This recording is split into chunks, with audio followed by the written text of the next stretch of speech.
Bushy Martin, welcome to the podcast, mate. How are you?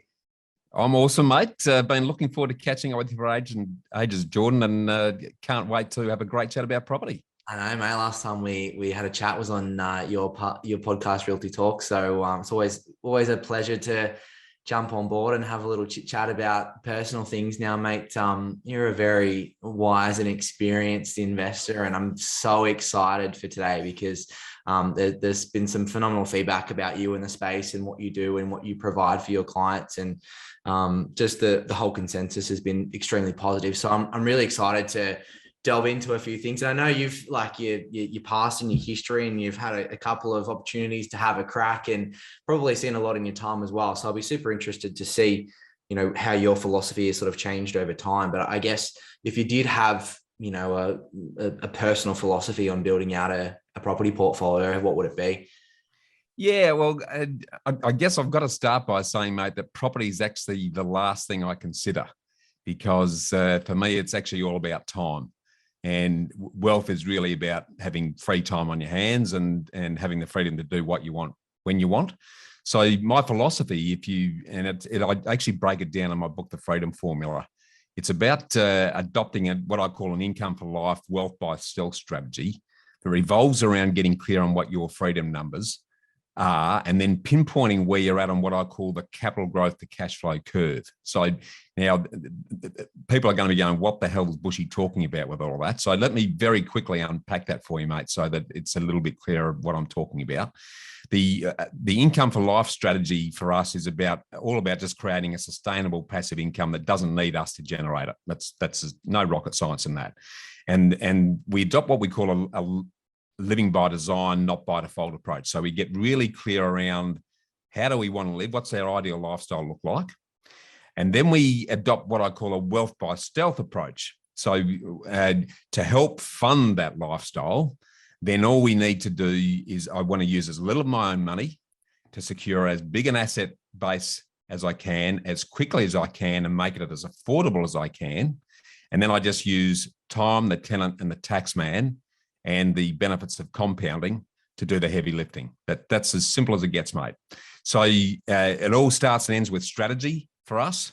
And it means that you've got to get really clear on what your vision of your ideal life is and then monetize that. So work out how much that lifestyle costs. And one of the simple things that we use to help do that, Jordan, is by working out what our freedom numbers are. So let's take an example. So let's say your ideal lifestyle income was 120 grand a year. Then your nest egg number that you need to create that's going to generate that at an average 5% return means we need to create a $2.4 million income producing nest egg. And let's say our break-free timeline was 20 years to make that happen, because again, I'm a long-termer, mate. Property is a long game, and I think you've got to be in at least 15 years to really make it work. And that means that the freedom numbers today that I'm likely to have to generate around about the 850 grand mark based on those numbers, just loosely, which is 2 properties for most people. So that's the core of it. And then what we then do is we then project where we're at on what I call the capital growth to cash flow curve. So, and this demystifies this whole argument over capital growth versus cash flow, which I always hear about in property. Because if your nest egg is not likely to be at the size it needs to be when you want to work less, then you need to focus on growth. If it's over and above that, you need to focus on cash flow. And the type of properties you're going to invest in for growth are very different to the properties you're going to invest in for cash flow. So most people are in growth, and when I started, it was all about growth. So the highest growth properties in Australia, from our own personal investment and our own research, just confirms that real houses for real people in very tightly held suburbs are where the action is. That's where you're going to get your highest growth. And that's pretty the elements of it, mate. So you start with that top-down approach. Property actually pops out the end of that process, and that then helps you build a portfolio that's ultimately going to fund and monetize a lifestyle that you want to enjoy. Yeah, and this is where the wisdom's already starting to come in. You're spot on about the cash flow or growth scenario. It's something I hear every day, and you probably hear every day as well, is should I go for growth or cash flow? And there's one sort of secret to that, and it is the time, and seeing what the time does to that impact over, and reverse engineering back from there. So I love that the curve, mate. It's already sort of giving me some graphical representations and ideas behind the scenes. So I love that one, mate, and I think it's so key, and as simple as you say it is. It's that one element of time that I think is super important.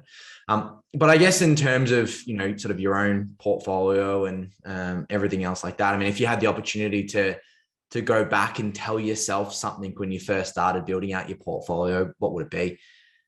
Yeah, a couple of things there, mate. Again, like most investors, my initial focus was all about the property.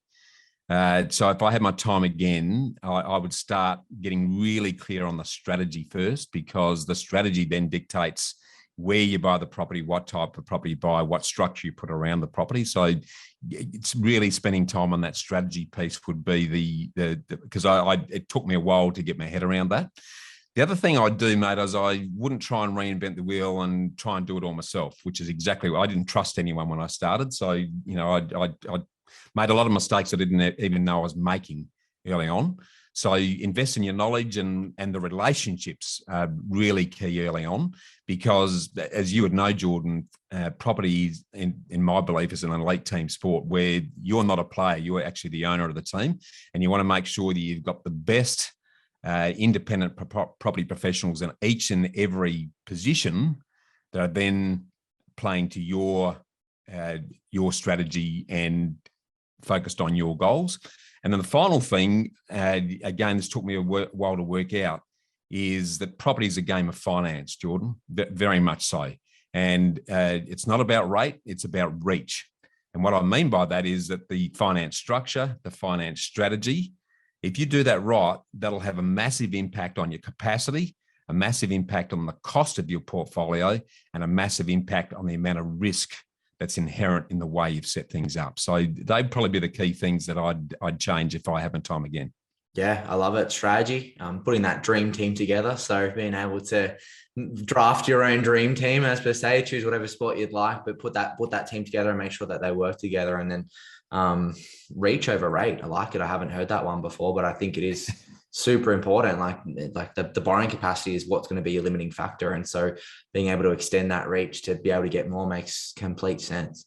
Well, mate, just to put a bit of color around that, part of our business is now the finance broking side, because we just know how important the finance is to capacity. And for someone on, standard income and liabilities, would you believe there's a 55% variation across the lenders in terms of how much they'll let you borrow based on exactly the same financial position? Wow. So, I've often said an investor's biggest asset is their borrowing capacity. So you really need to focus on maximizing that capacity, because the more capacity you have, the bigger asset base you can get, and the sooner you're going to produce a nest egg that funds your lifestyle. Then, I see a lot of people focus on the rate of the loan, but if we focus on the reach part, which is about capacity, then you can be achieving a hell of a lot more on exactly the same situation, just by making sure that you're choosing the right lender with the right structure.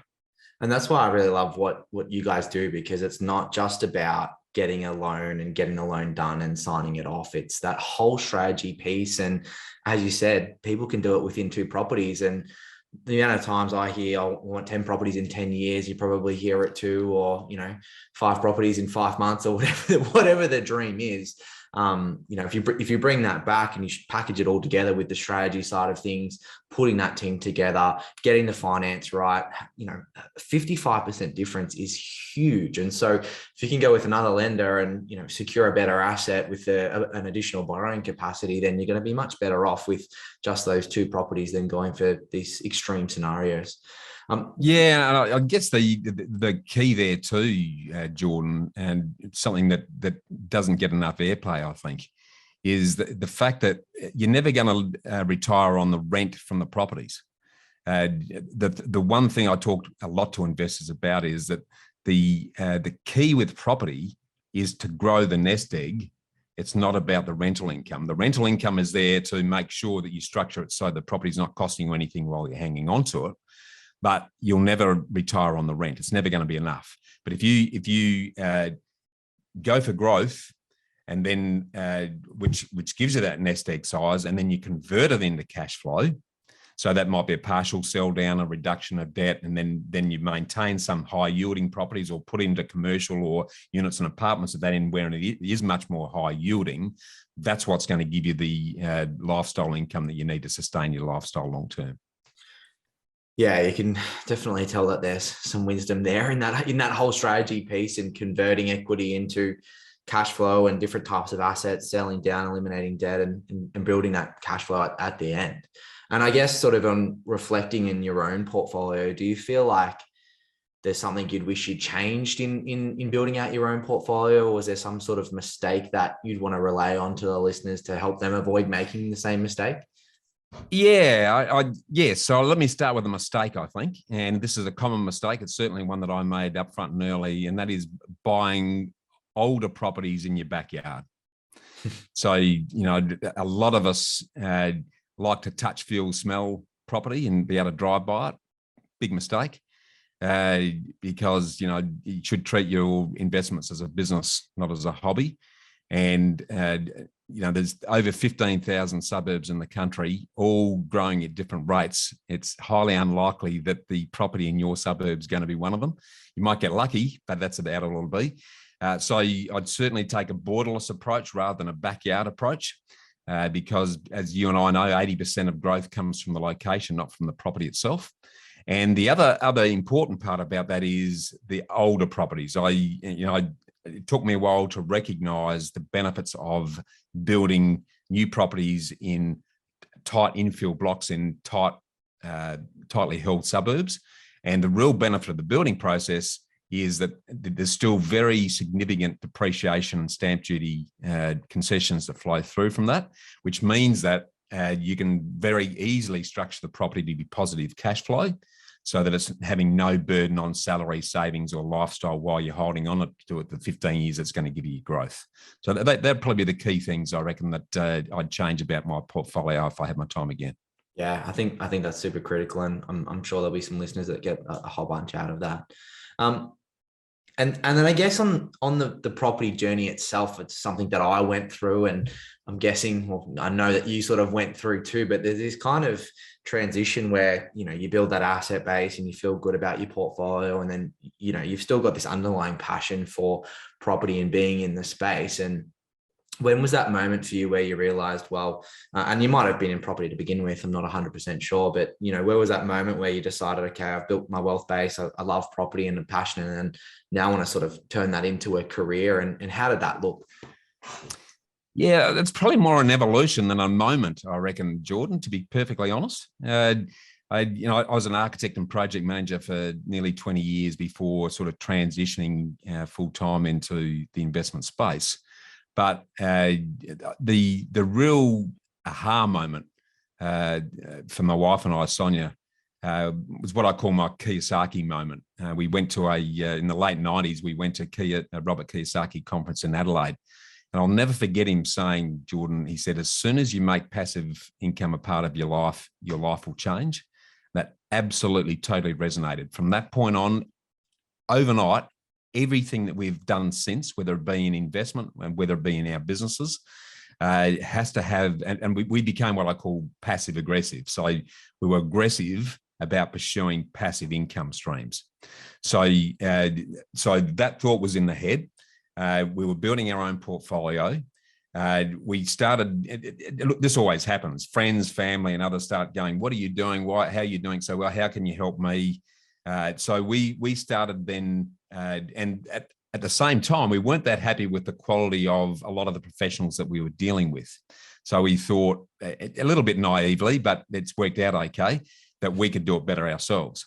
So our first entourage into that was we started a property management business, which we sold about 4 years ago. We then, as I say earlier on, we realised how important the finance piece was to our own investment, yet alone others. So we invested in building out a finance brokerage arm. And so that sort of evolved of its own volition. Uh, the big missing piece, as you and I are on the same page here, was a strategy piece. Because in my view, very few people have what I would call a strategy. They have a few loose tactics around property. They don't really have a clear strategy. So we saw a real opportunity and a real hole in the exercise, because in property, everyone you talk to, Jordan, has a vested interest in trying to flog you something. So trying to get some independence from that is a real struggle. So we thought, okay, well, there's an opportunity here for us to build an end-to-end exercise for clients where we help them get really clear on their strategy. We then couple that with the finance, because that really confirms what capacity is. And then in terms of the property delivery, we don't do any of it, but because most clients are time poor, they need someone who has the smarts and understands the ins and outs of the property exercise to help them assemble their own team. And then most importantly, keep that team honest. So it was that combination of factors that really led us, almost by some of it was conscious, some of it was unconscious, to build out a business model that helps others. Each and every element of that is, anything we invest in, business or investment wise, it has to be a growth asset.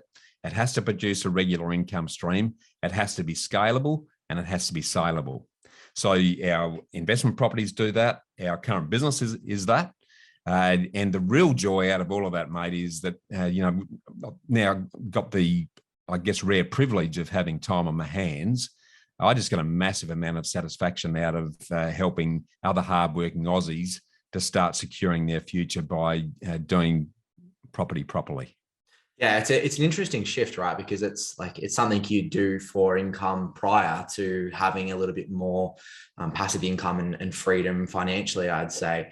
But when you flip from doing it as a job to then having the time and wanting to do it in your essentially spare time, it becomes a real passion, and you get a lot more motivation and drive out of that, and helping your clients walk through the same process that you've been through, and delivering that full package end to end, as you've explained, I think is so critical. And I think there's such a massive hole for that. It feels like there's almost, when we talk about a team, there's one person who does one thing in every step of the journey. And as you said, everyone's kind of got a bit of an agenda in their own right. But when you package it all together and provide them a complete product, then you're giving them that independence all the way through, because you're really working for them rather than working for yourself. So cracking job, mate. I love it. You've sold me already. Now, mate, there's 1,001 of them out there, and everyone's got their own sort of favorite property one-liner. But if you had one, what would it be? Well, yeah, I'm gonna break the mode. I'm going to give you two. One of them's my favorite quote, and it's not a direct property quote, but it's relevant. And the second one's one of my own quotes, which I talk to everyone about. And the first of them, I don't know whether you've read The Slight Edge by Jeff Olson, but if you haven't, it's an absolute cracking book that really sets the scene for how you need to be approaching life in general. Now, not just property, but beyond that. And he's got this great quote. And given I was an architect, it really resonates with me. But the quote goes, "Life is a curved construction. Time is the builder. And your choices are the master architect." So, if you break that down, what he's saying there is that growth is actually exponential over a long term. And that exponential curve can go up or down. So if you're not investing in the right things and exhibiting the right daily disciplines, then the curve can go down as quickly as it can go up. And only about 5% go on the upward curve. Time is the important ingredient. So, again, my belief is that sustainable success takes at least 15 years. And then your choices, the choices you make today and tomorrow and the next day, are they taking you closer to where you want to end up or further away? So I reckon that's an awesome quote that sums that up. If I talk about my own, probably more direct quote that I talk to a lot of all of our clients about, is that success in property is all about giving yourself lots of TLC. And what's TLC? It's not the tender loving care that we often refer to. It's time, leverage, and compounding returns. So all you need to remember is TLC. And again, the time aspect, success takes a minimum 15 years. Leverage is about leveraging other people's expertise and other people's money. And the law of compounding returns, well, Albert Einstein coined compounding returns the eighth wonder of the world. And he said that those who understand it earn it, and those who don't pay it. And if you think about that long and hard enough, then you realize that if you're not investing in a way, in an incremental basis that's building exponentially over time, then you're likely to be going in the reverse direction. And like a frog in a boiled pot, 20 years passes away and suddenly you have that, oh shit. I call it the oh shit moment, Jordan. Sorry for swearing on the show. No, mate, fine. But it essentially means, people leave it way too late to suddenly realize that they haven't invested strongly in their future. And they've got two options, and that is to work until they drop dead or live off the smell of an oily rag. Yeah, and then the effects of inflation comes back into play, and they've realised they've actually lost a lot of their savings as well along the process. So, the worst thing that Aussies can do, mate, and you'd know this better than I, and it's a myth that paying off your home loan and putting your money into super is going to give you any form of lifestyle. You're kidding yourself. All it's going to result in is penny pinching poverty, if that's what your strategy is.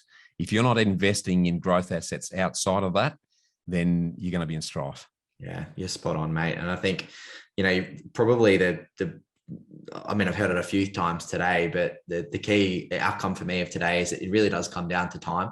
As in a lot of the strategy components that you talked about, it's in that quote of TLC, which I love.